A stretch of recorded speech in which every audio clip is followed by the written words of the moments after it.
Right, the poem we're going to talk about is called Balloons by Sylvia Plath.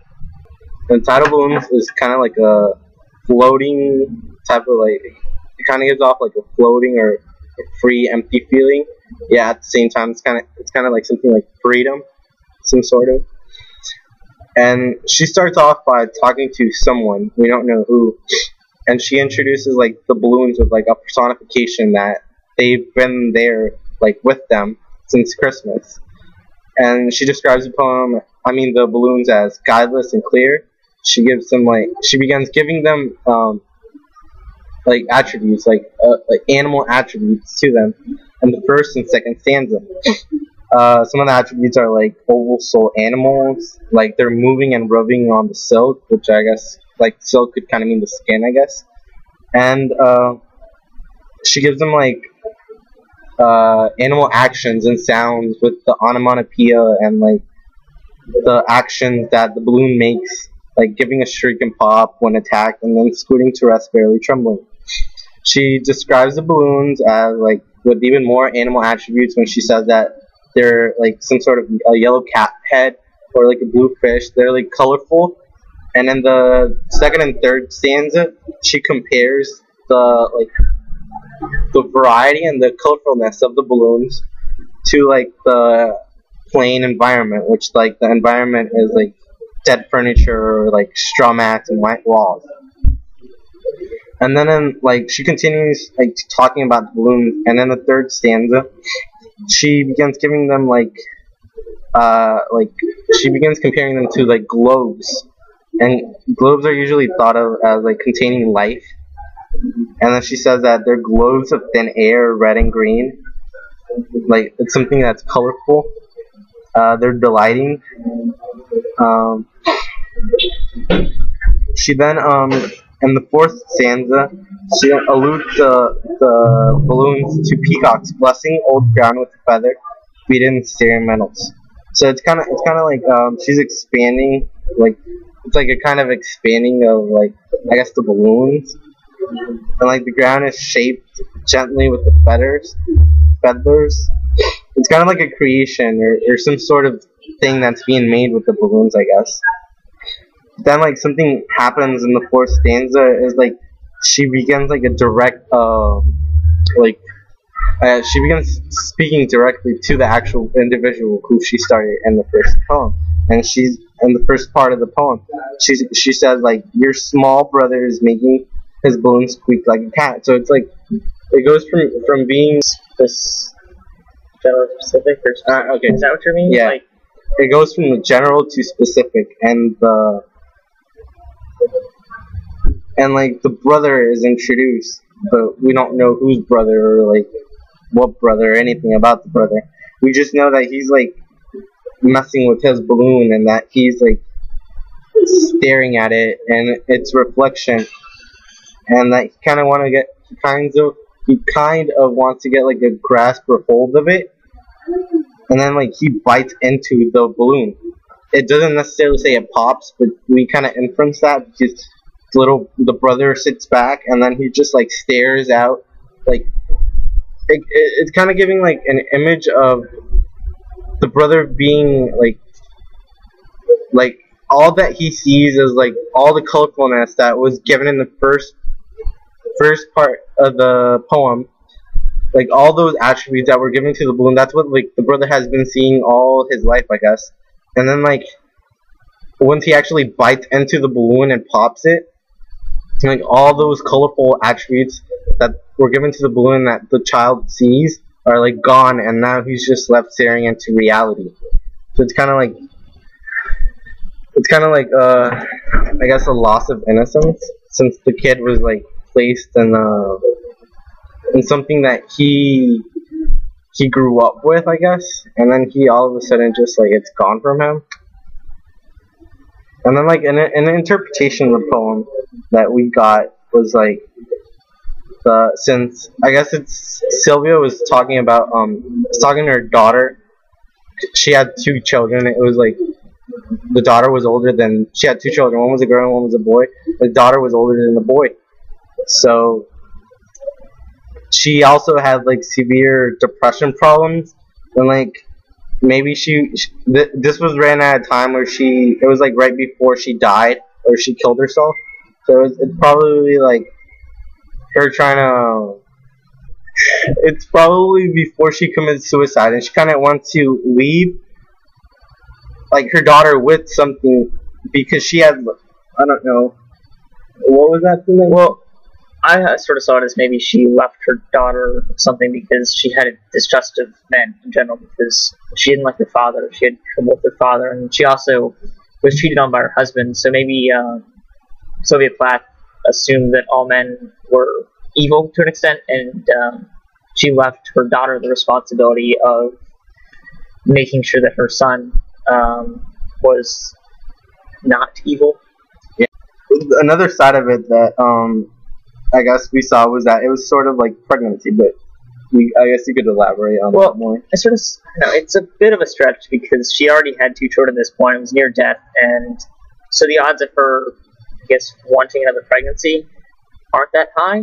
But at the same point, maybe she had a moment of changed thought. Because in here she writes, like, a funny pink world he might eat on the other side of it. It's almost like within the womb, within the protection of her mother's body. And then also it's like how it was, peacock's blessing old ground. So it's like it's being shaped gently. And then right below that with beaten in starry metals, you think of that as, forged with great force. Okay, the poem we're going to discuss is called Into the Twilight, and it's by W.B. Yeats. Into the Twilight is a transition from something that's like light to dark, and it kind of gives like a sense of like something that's being good and it's turning into something evil. Okay, in the first stanza, Yeats describes an individual, like an old individual who's stuck in like the modern present, yet like his mentality is from past era. He like continues to describe the individual as like stuck in confusion and caught in the nets of wrong and right. He then tells the individual to come laugh and like sigh or relax, relieve himself in the great twilight and in the dew of the morn. Then in the second stanza, he addresses the individual to come towards, as he says, your mother Erie, which is like Ireland. And like in this time that the poem was written, Yeats was in this movement. Like it was Ireland was trying to be separate from England, and it like he kind of addresses the reader to like again. He tells the reader that Ireland is always young and it's always going to be there, although like the man or the individual's like love and hope starts to like decay and become bitter or like anger or some sort of that stuff because of society and society's lies, or like as it says here, like the slanderous tongue, where tongue is like a Seneca for like lies, I guess. Then in the third stanza, Yeats actually calls in the individual, or more or less his soul, I guess, because it says come heart where hell's heaped upon hell, and hell heaped upon hell is kind of like the nature side of Ireland. So like it's kind of making like a connection between I guess like the soul and nature. And then he continues by like describing like the certain attributes that Ireland has to offer, such as like the sun and the moon, hollow and wood, and river and stream that work out their will. So it's kind of like something that forms and shapes the individual's, like, I guess, I don't know if you would say soul, but it kind of like, it's like something that like when you're in nature, it kind of makes you feel better.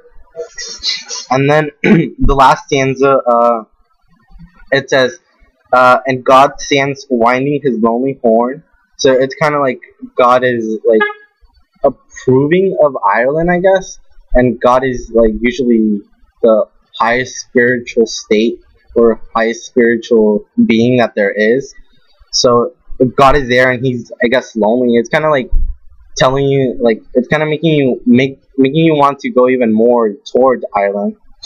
And then it says, and time and the world are ever in flight.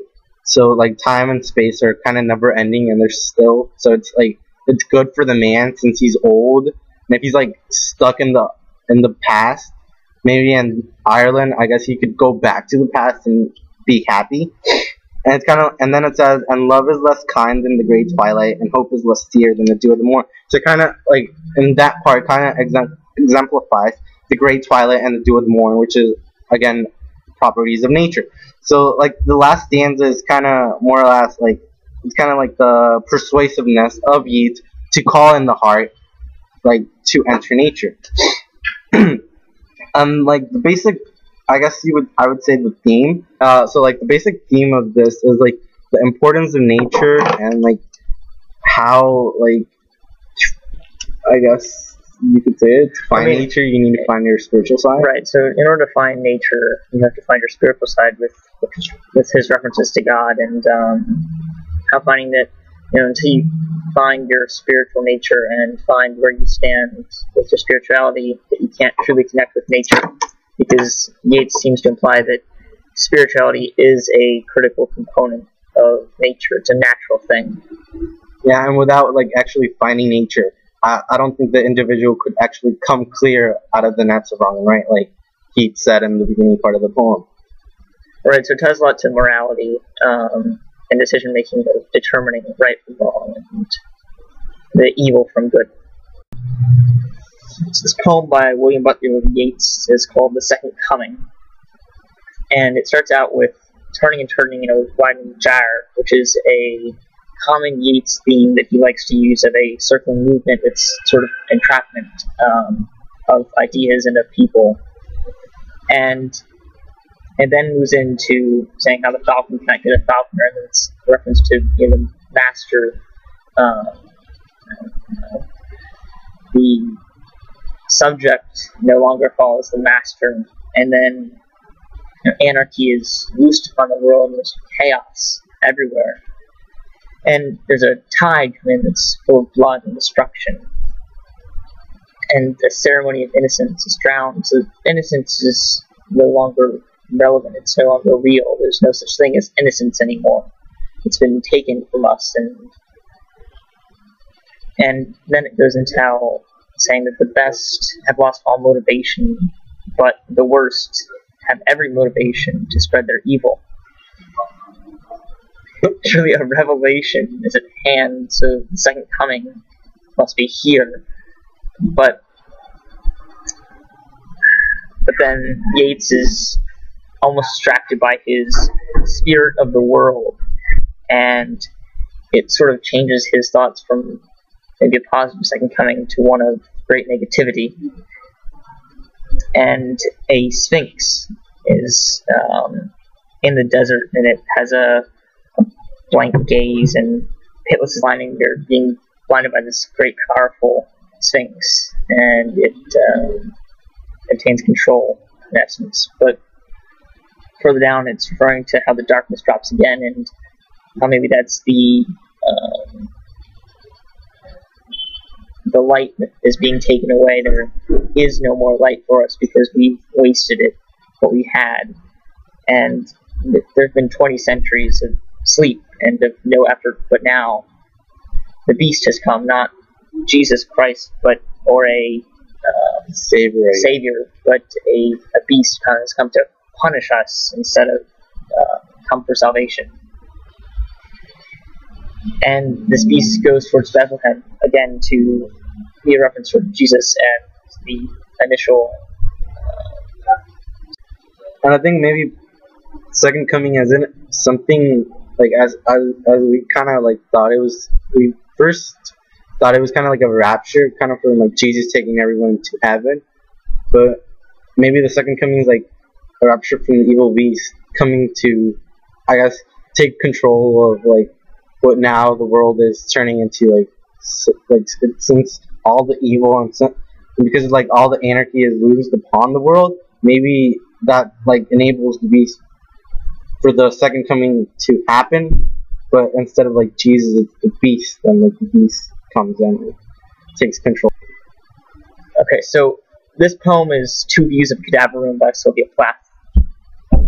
And it's broken into two distinct sections, the first of which is in reference to a dissecting room or potentially a morgue, and it's in which there's four men laid out on tables to be dissected. And they've been partially opened, and there's a vinegary fume all around, the smell of death.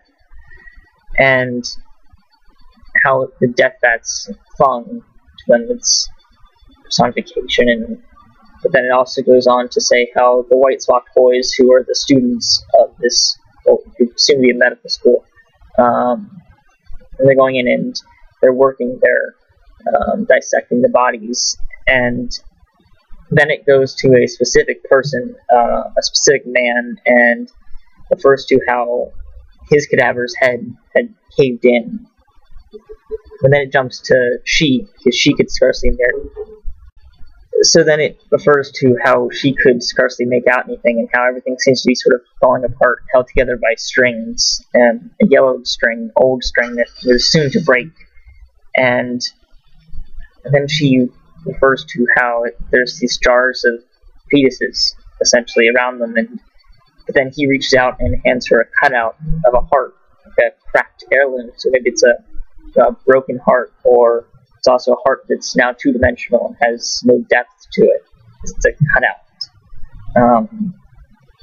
Then it moves on to the second part of this poem, where it's referring to panorama of smoke and slaughter, and there's two people that are blind and surrounded by an army and surrounded by death, and he's sitting afloat in her blue satin, so she's essentially keeping him alive, protecting him from the death. So I guess they're actually playing music and drowning out the sounds that are around them. Yeah. But they're deaf to the music. They only hear each other, and they only hear the love instead of the death. And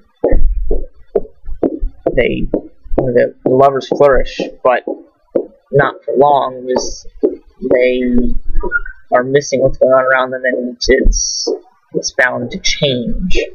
Yeah. You can mention that. And then we figured out that there's actually this painting called The Triumph of Death, and everything that Plath describes in her poem actually happens in that painting. Like, she described, like how Tommy just said, that she describes like two lovers like sitting together, I guess, like playing like music. Well, in a painting, there's actually like a guy sitting like on the top of the girl, like in a blue dress, and he's like has a guitar with him and he's playing music, and then like all around them is like sort of violence and death and like everything bad, yet they're too captivated by each other's, like, I guess, love, but they're ignorant of all the surroundings. Well, and I guess what you can see is that it sort of parallels the first part, and it sort of has to by the nature of how it was written, but it makes me wonder and see that, you know, is the student and the woman in the first part, they must be, I guess, romantically involved, because you know, he hands her a heart, but it's a cracked heirloom, so it's been broken, and you know, in both situations they're surrounded by death, but you know, maybe in one it's referring to what happens when they're still ignorant of death, but in the first part it says that, you know, they're surrounded by death, but it's begun to affect them, and has they're no longer ignorant, they just wish to be ignorant. Yeah.